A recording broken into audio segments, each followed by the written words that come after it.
Harvesting olives around areas devastated on October 7th is one project of Genesis 123 Foundation. It's also building bridges between Jews and Christians with Israel. We chose to work along the Gaza border in communities that were the most hardest hit by the Hamas massacre, to take the olives from those communities that wouldn't otherwise be used, to turn them into oil and then create revenue for that goes back into their own communities.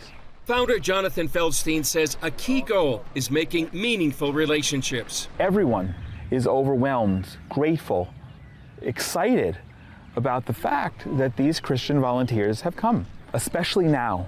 We're in the midst of a war. Feldstein, an Israeli and Orthodox Jew, has partnered with Marzi Amirizadeh, an Iranian Christian sentenced to death by the Islamic Republic regime for her faith, who now lives in the United States. The whole idea to bring Christians to harvest olives was Marzi's. After October 7th, I felt a big responsibility in my heart to encourage more Christians to stand up with Jews and restore friendship between Persian and Jews.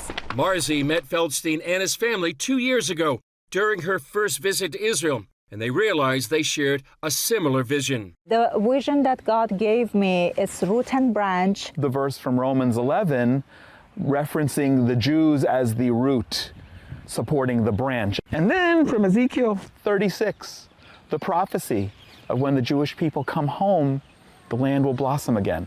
Now these trees that we're harvesting epitomizes the flourishing and the blossoming. Every olive that we pick, every liter of oil that we make, that's a fulfillment of prophecy.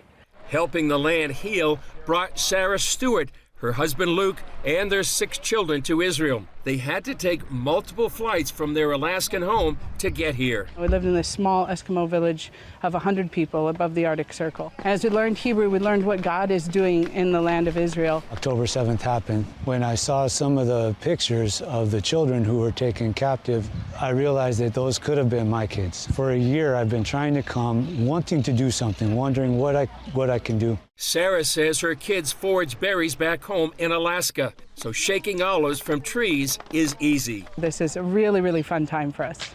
Israel's in the Father's heart. We just want to be a part of what He loves. Pastor Danny Austin identifies with an historic failure of the church.